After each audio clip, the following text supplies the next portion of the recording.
Careless with Cash, the Empire. And we're back, episode 16 of World Soccer Daily and our Soccer Collective Original. I'm your host, as always, Kurtis and here with Wendell. How you doing, man? Doing good, man. Been a long day, but I'm good. Yeah, it's been a long day. We've been gone for a while. It's all good. You know, sometimes people take breaks. We're not getting paid, but we got a lot to talk about. We're going to talk about the NWSL. What's the season starting back up?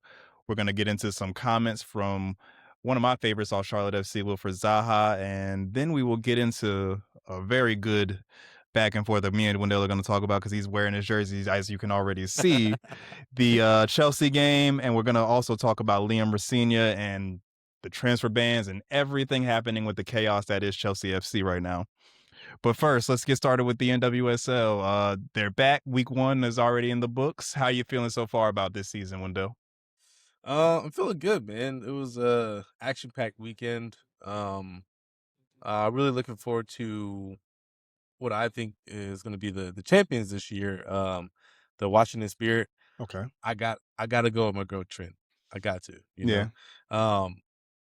But the Kansas City Current, they have the current MVP and Golden Boot winner in I'm gonna butcher her name, and I'm sorry, but Timwa Chawinga.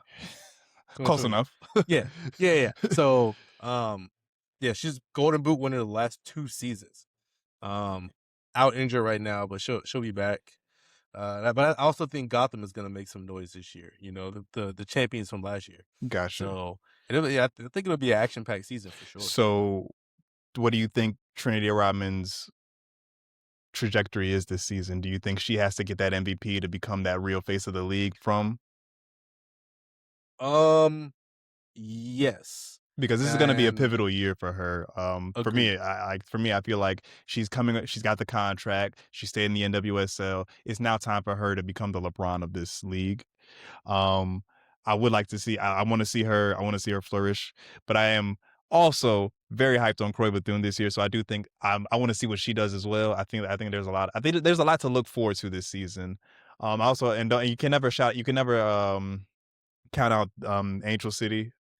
There's a lot going on. I mean, I can always be wrong because look. I said I thought the Philadelphia Union were going to be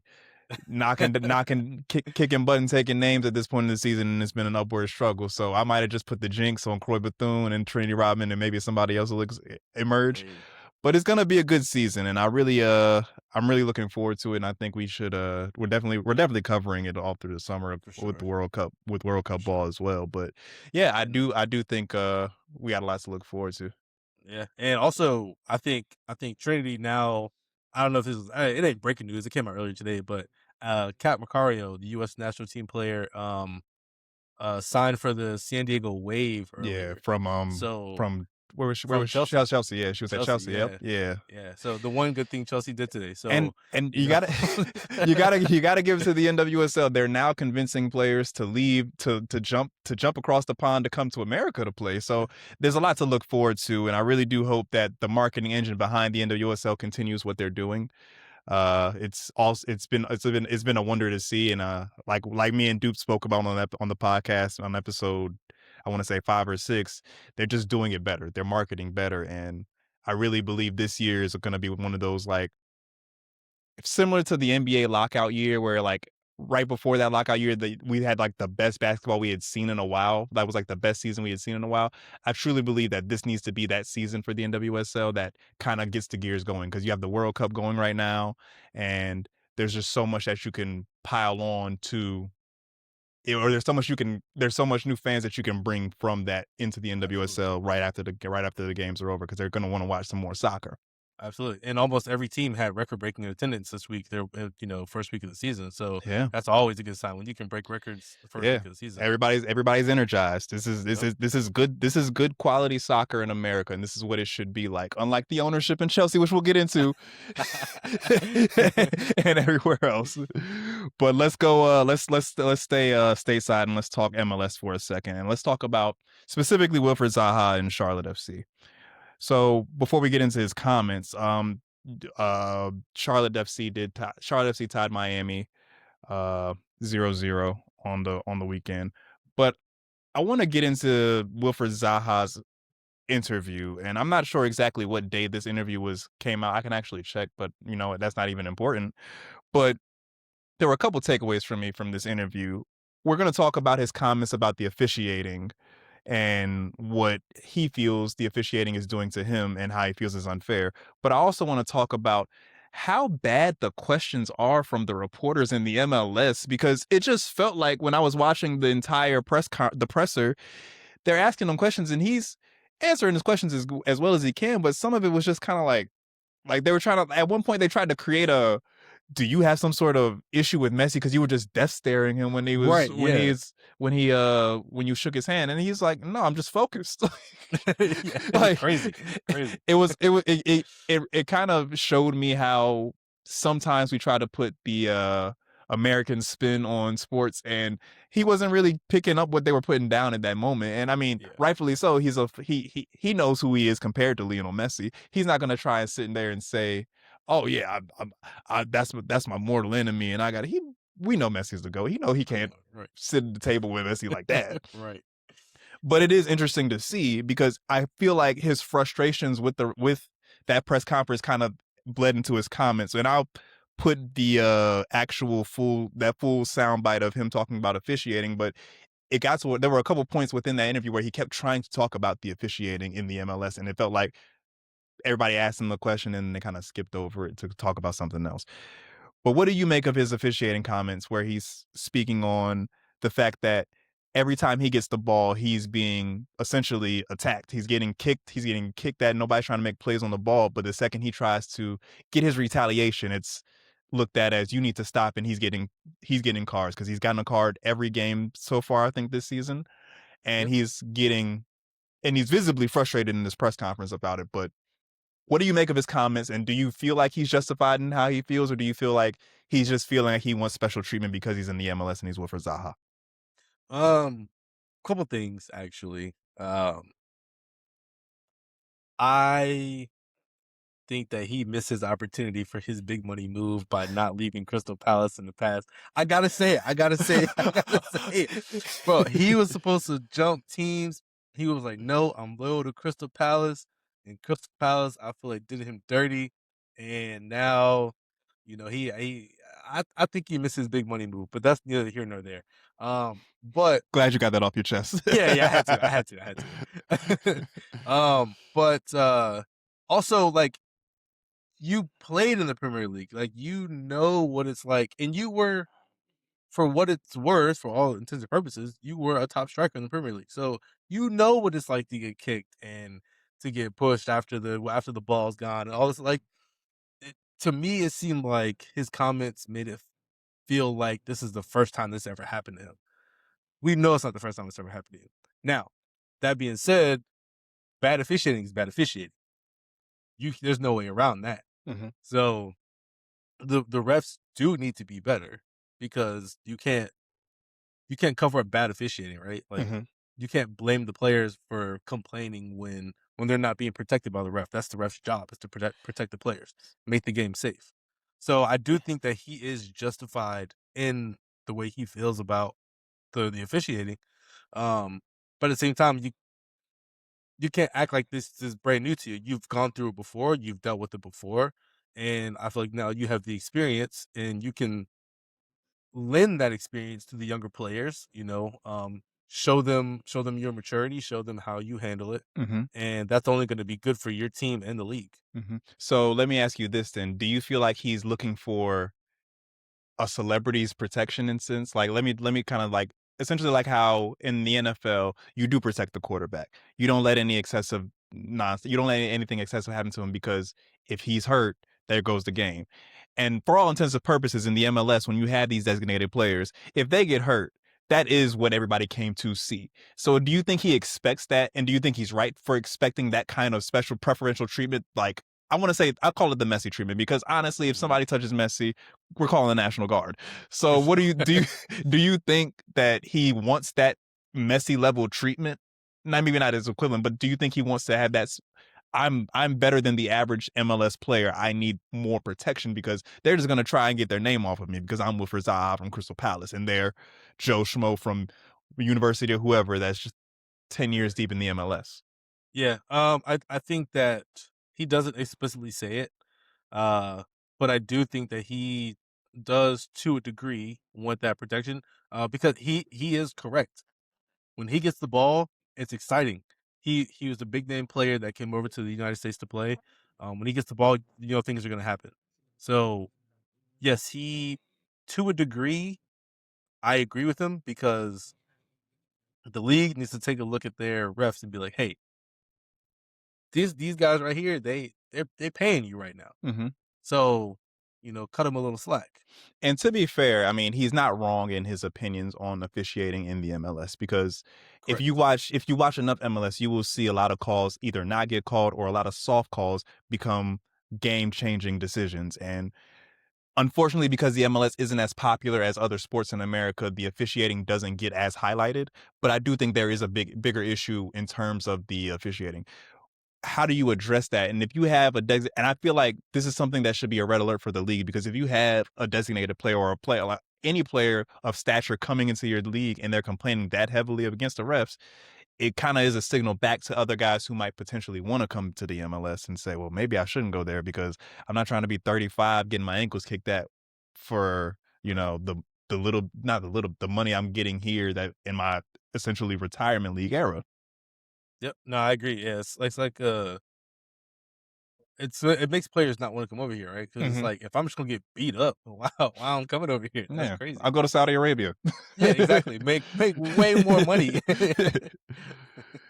But yeah, I just really do think that his comments to me, I think of it as this. I think he is right in where and how he feels, but at the same time, it might be the wrong thing for him to be sending that message in a press conference because what if you get into the next game and all of a sudden you're getting every call. Nobody's gonna like that, and they're gonna come in and say, "Oh, so he can complain to the press. He can complain in the press conference, and then all of a sudden he can do whatever." There is that balance that now, if he does start getting those calls, people are gonna just look at him and say, "Well, you just complain, so people just won't call. So people will just give you anything, and you're just going to the ground easily." That's true. No, that's fair. That's right. I didn't think about that. Because he's type of player. He's a very smart player. Mm-hmm. He'll take advantage of it. Mm-hmm. Yeah. So I can see that too. Yeah, I mean, hey, not for nothing. He's not wrong, but I won't say that. I'm not sure if I'm willing to say in this argument he's necessarily right because I do also to play the other side of the foot. I do think the MLS has to not let designated players bully them, and I think this is going to be one of those situations where we're going to see what the MLS is made of. Because if you allow him to, like I said, make these types of statements, and then come back out there, and then you give him every single call, it's gonna get noticed, and when it gets noticed, like where how do you deal with the fallout from that? Whether it's from the fans, whether it's from other players, whether it's from other teams, just saying, "Well, wait a minute, you can't just change the rules entirely. We're already all paying Messi's salary. What else do you want from us?" But yeah, let's I just want to say, he did. I'm gonna start some beef. He did say that Messi was the GOAT. So for all you CR7 fans, he did say that Messi was the GOAT. That's all I'm saying. Yeah, I don't think that was ever in question. But yeah, like if you needed more confirmation, yeah, Wilfred Zaha said Messi's the GOAT, and that's that.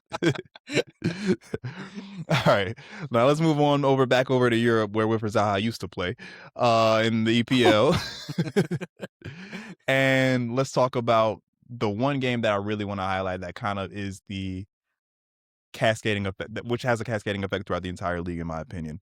Chelsea versus Newcastle.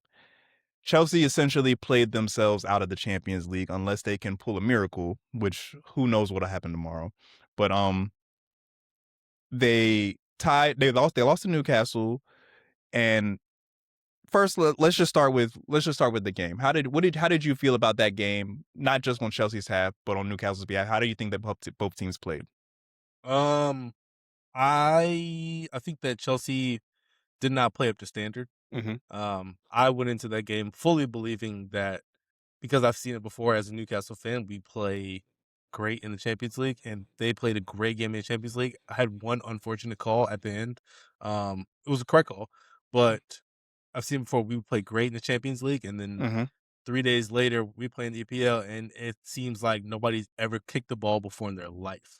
So I fully went into this game prepared to, slug it out. Yep. From Chelsea's point of view, I guess I don't know. It seemed like there was not a lot of communication going on the field.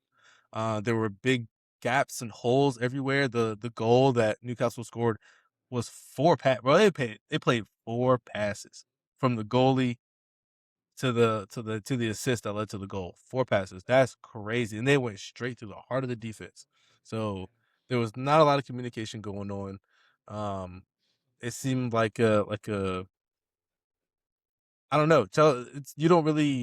You haven't seen that as of late Mm-hmm. from Chelsea, so I think that it's just a fatigue, season fatigue at this point. Mm-hmm. But at the same time, like you gotta You got to be prepared. You gotta be on your P's and Q's. Yeah. You know.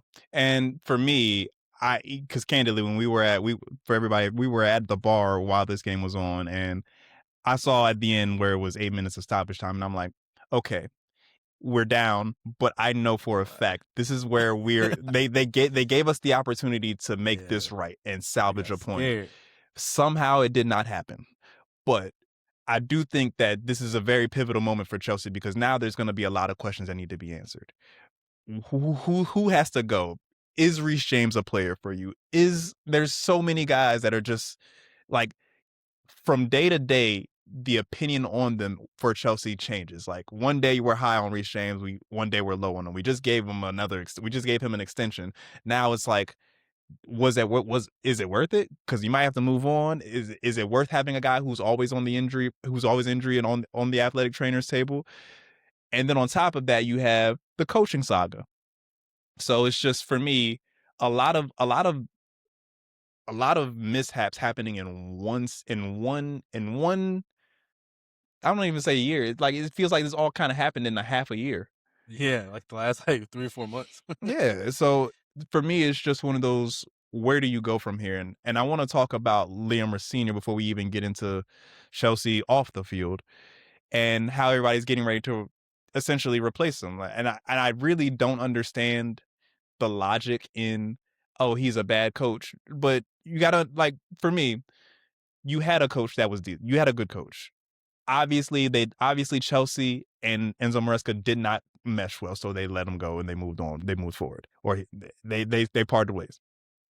For me, you cannot expect Liam Senior to take this team that was not his and take it to the finish line when you already weren't even that with Enzo Maresca. You still were. It still was in doubt where you would finish. We didn't really.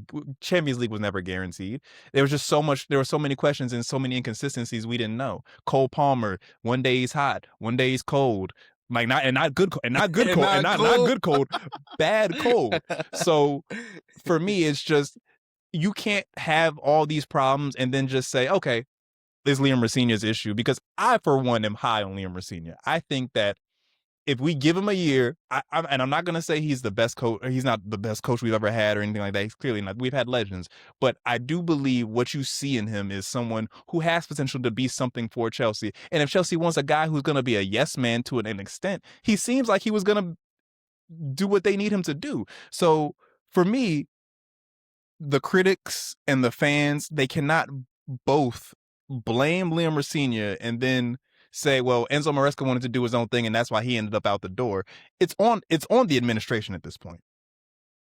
Yeah.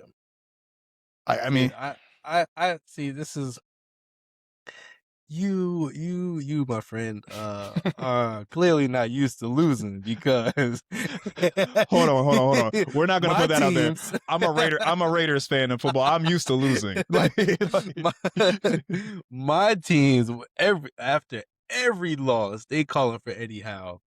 So, but I think that's just the Premier League, right? Like things move so quickly, and coaches get hired and fired, every day, Mhm. and there's a lot of big money in it. So they're like, hey, we got to win. We got to win now. Mhm. And I think people panic, right? So Yeah. I think that's part of the reason why coaches are hired and fired. But I do think Liam Rosinha was a good hire for Chelsea for where they're at right now. I agree with you. If you give him a year, I think he can take this team from a good team to a great team. He had Chelsea looking scary when he first got there. And that's where I'm like, for me, when you get a coach in the middle of the season, you cannot judge him on where the team finished because he did not have the entire season. Correct. You cannot judge him on. You can also not judge him on a couple losses here and there because he just met these guys. He doesn't know what he has in these. He doesn't understand these people to the full extent that you might think he should. But for me, it's just every time Chelsea goes through any kind of turmoil, it's blame the coach. Never blame the it's just we're turning into Manchester United. It's always blame the coach. It's always blame the players. It's never blame the administration that puts these people in position and decides, oh, well, you know what? We don't like how you're doing it, so we want you to do it this way. And then when you have that turmoil come back and forth, what do you do from there? Because to get back to Liam Rosinha, I see in him, and I've said this on the podcast plenty of times before, I see a coach who has potential to be great. Like, there's potential there. He's trying. He's not sitting there trying to, one player his way out of trouble. He's trying to figure out what's going on. He's on the sidelines trying to make adjustments. He's making adjustments when he feels they're necessary. You don't see that from a lot of coaches. Some coaches will just sit there with their hands in their pockets, nervous, just hoping something happens. He's trying not playing to egos either. Exactly. He's not playing egos, and he's trying to make something happen, and he is very critical of his team. He has everything on paper you want in a coach. I'm not saying that's going to keep your job, but that gives you time to figure it out. But it just feels like Chelsea is just in this impatient form, and right now, to me, the season's over. Unless you can pull a rabbit out of the hat against PSG and come back, which I highly doubt. But other than that, we're not winning the league. I mean, we're in the FA Cup. We're still in the FA Cup, but it's just there's not glory at the end of the season for us. So to just put the failures of it on one coach, to me, on a coach who came in the midst of the fire, no, blame Bluecoat, not Rosinha. Well, I don't know. I feel like, well, it might be because it's not my team, right? It's not. I feel like you see how long these monologues are, right? Yeah. I feel like maybe you're a little harsh because I'm looking at the rest of the schedule, right? Mm-hmm. Now, they're only 1 point out of 5th place. Yep. Behind a Liverpool team who is Liverpool in this year. Yeah. So, and they're only 5 or 6 points out of 3rd. Mm-hmm. You know what I mean? So, like, I don't think the season is over. Your next game is against Everton. After that, you get City, but then you get United, Brighton, and Nottingham Forest, who's battling relegation right now. Mm-hmm.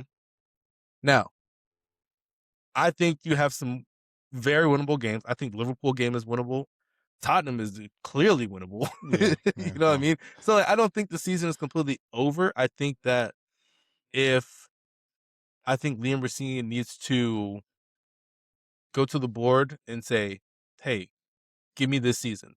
Let me do what I think is right. Let me do my thing for the rest of this season. And if y'all give me that, then whatever you want to happen after that is up to y'all. But I think that because they hired him like you said, in the middle of the season, they owe him at the very least, let him see what he can do the rest of the season, and then whatever happens after that happens. True, but for me, and just to piggyback off what you're saying with the rest of the season is, yeah, if we win out, it still is very contingent on what the rest of the teams above us do. So there has to be some losses. We have to hope United and Villa and Liverpool lose games, and we can sneak our way back into the Champions League. That's true. So that's where I might have jumped the gun by saying the season's over, but our season is no longer in our hands. Like, we're waiting to see what happens with the rest of the top teams in the EPL to to understand where we will be for next season. And again, however that shakes out to me is however that shakes out, and you give Liam Rosenior a chance to bring that team back in. That's when you decide if Liam Rosenior is the coach for you or not. Is not in the middle of the season after he's finished back. You decide what he does early next season if he's making strides towards getting this team back into the Champions League, does something in Europa League, because Europa League is clearly, or is most likely, where we could end up if everybody above us stays kind of even keel in what they're supposed to do. So you see what he does in the Europa League. You see what he does in these other tournaments, and then you go from there. But for me, we're doing the simple thing that every historical franchise does. The owner says, I put this person in charge, or the GM says, I put this person in charge. They're not doing well. I'm not giving them the resources to do well, but I'm gonna just fire them and make everybody think it's them, not me.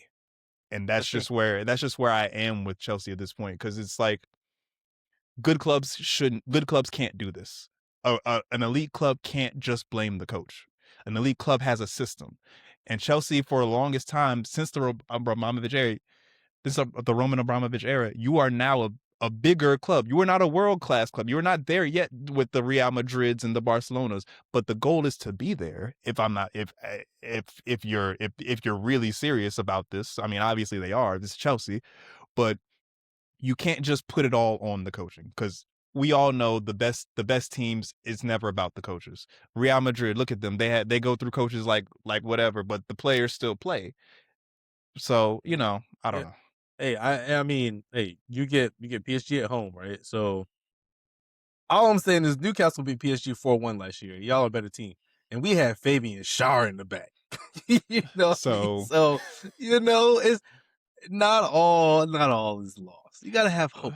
Okay, so here's the thing: the PSG you played last year is not the PSG of this year. Like, they are. Well, they won last year. They won last year, but they seem even more dangerous to me this year. So yeah, a little bit. I would be pleasantly surprised if tomorrow we're talking about Chelsea getting into the next round.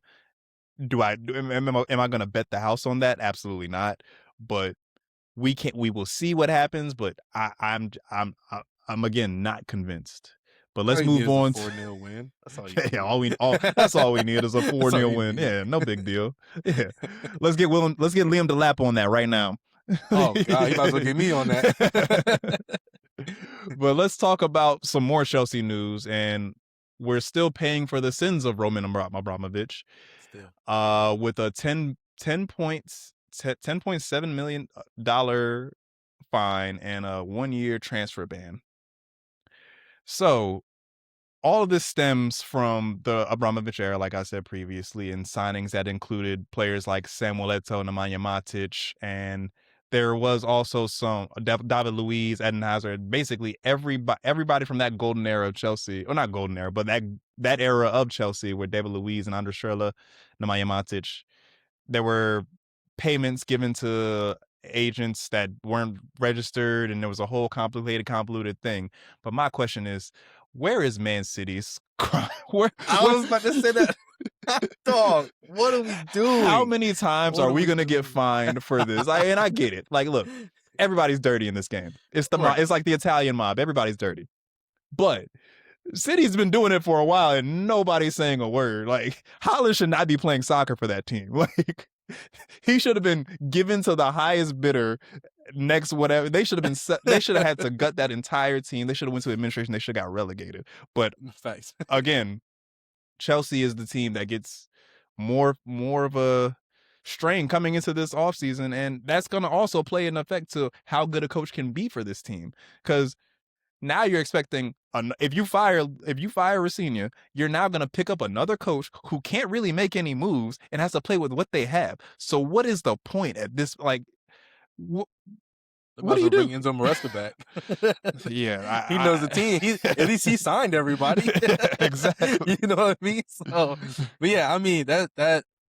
Yeah, if we're talking about just letter of the law, like 115 charges from City, bro, is crazy. 115 guilty charges. We know what happened, and they still walking around scot-free. Yeah. Crazy. The times we live in. The times we live in. But yeah, I mean, it makes sense why they. Well, maybe they didn't know the ramifications that were going to come down on them. But it makes sense why they signed all the players that they did sign this past summer in the last couple of years. They were trying to spend that money before they knew they couldn't. Exactly. They had it in the bank somehow. Somehow they had money in the bank. That'll probably be some more charges down the road when we get another owner. Probably, yeah, because they signed something. They spent like almost $1 billion like in a summer, bro. Like that's crazy. And then you don't see hardly any of the people. Like a lot of people went out on loan. They spent what $50 million on Liam Delap. That's a waste of $48 million. Please don't even do that to me because that'll raise my blood pressure. You know, That'll turn me from Kurt, the soccer journalist that's fair, to the Kurt, the Liam Delap hater, and I do not want to be that on the podcast. I try my best. I try my best to remain as professional as possible, but something about him, man, it just brings out the worst Chelsea fan in me. Yeah, I trust me, I get it. But yeah, you don't see Pedro Neto anymore. You have Garnacho. You let Noni Madueke go to Arsenal. You know what I mean? So like, I don't know. There's problems within, clearly problems within Chelsea, but there's issues that it seems like at every single level of the club, and to me, it would almost benefit them from selling a bunch of people once, during their transfer ban, and getting their money up so that way they can go out and just reset their entire team. Because they did say the ban was delayed a year, I think they said. So like they still get this summer to buy players, but I don't know, it's a weird situation over there. For me, where I stand on it is, one, first of all, I don't think a transfer ban is the worst thing for us because we do way too much. I mean, obviously we were doing it for a reason. It's 317 people on the team, but you're paying so many people. But at the end of the day, Chelsea does have a lot of guys who haven't even put on the Chelsea jersey yet that are Chelsea players. There's there's Kendry Baez, that's he's a Ecuadorian soccer player. He's supposed to be coming to the team. He's supposed to be something special. And there's a lot of other guys like that we just haven't seen. Now they could all become irrelevant, but you have that to work with. And that's the one thing about Chelsea. We've always signed way too many players to begin with. So I think a transfer ban won't really hurt us as bad as it would hurt another team. But at the same time, it's never good when this happens because you always need that flexibility just in case something goes awry. For sure. Do you think this is the end of the punishment? Do you think there's going to be a point deduction somehow, or? No, I think they've done what they needed to do with in terms of punishing Chelsea, because I mean, even for what they're being charged with, I mean, that seems more than fair compared to what Man City has, and nothing has happened. It just the punishment is, I feel like the punishment is sufficient for the crime, allegedly. But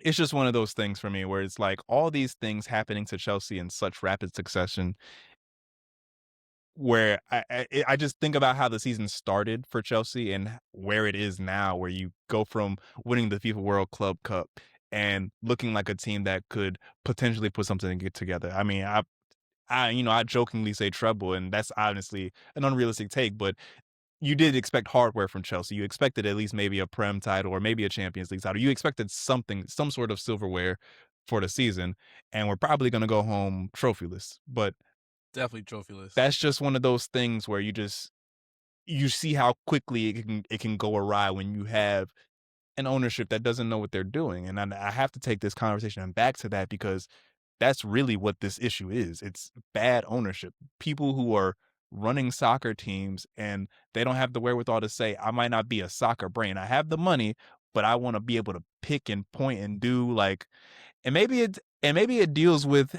taking on Chelsea, because let's take a step back and think about Roman Abramovich for a second. When he came in, the way he turned Chelsea into what it was something of a marvel at that time, where he just took this mediocre team and brought them to superstardom by signing Didier Drogba, signing all these amazing players. And maybe if you were an owner and you heard the history of Chelsea, you were like, well, I want to put my mark on Chelsea too. And maybe that's why we are in the situation we are, because someone's trying to outdo the last person. At the end of the day, I miss Roman Abramovich. That's crazy. Please come back to my team. Please come back. But yeah, no, it's one of those. It's just one of those things where I don't really understand what to do at this point for this team, because it's honestly the same situation as United. You have an ownership group that's just not doing what they need to do properly. I mean, honestly, it seems like all these teams are kind of like crumbling, these top teams. Like Liverpool's also disintegrating a little bit. So I don't know what it is. Maybe it is American ownership. Like I used to be really big on, American ownership would be great for the Prem because these guys know how to know sports because they know how to do it in America. I'm learning that the American way is not the European way, and vice versa, because the in-season tournament. Yeah, I'm realizing that continents do sports differently for a reason, because the fans accept it in a different way. Yeah. I mean, that when you put it like that, it makes sense that you're like, oh, they get a transfer ban for signing all these players, and Chelsea's like, oh, all right, cool. You know what I mean? Like, we already signed everybody, so we good now. Yeah, well, I mean, one transfer window doesn't really derail them. It could derail a team like Tottenham or absolutely, or a team that's trying to get something, a mid-table team, or an Aston Villa or something that needs to be in the transfer window. But for Chelsea, it's just there's so many players that they have. Even if they can't make the moves, it might actually be better for them. It might be you might be stopping them from spending unnecessary money. And you might see some superstars come out of that team. Yeah, and it's the perfect time to prove yourself, because now you don't have to worry about a signing coming in and taking your spot. You can prove your worth, and then when they get ready to get back in that transfer window, you could be the player they plan around, because it's probably not going to be Cole Palmer. Like, you don't think so? I think he's trending down. I really do think he's trending down, and I think he reminds me of Mason Mount. When Mason Mount first started with Chelsea, he was hot. He was great. And you can ask TJ, word is witness. I said, Mason Mount is good now, but he needs to be sold because he's going to trend down at some point. Nobody listened. He started trending down with us, and then he ended up at United. He's still with United, but you don't see him play that much anymore because I forgot he was on the team. Exactly. He just kind of disappears, and he disappeared into whatever.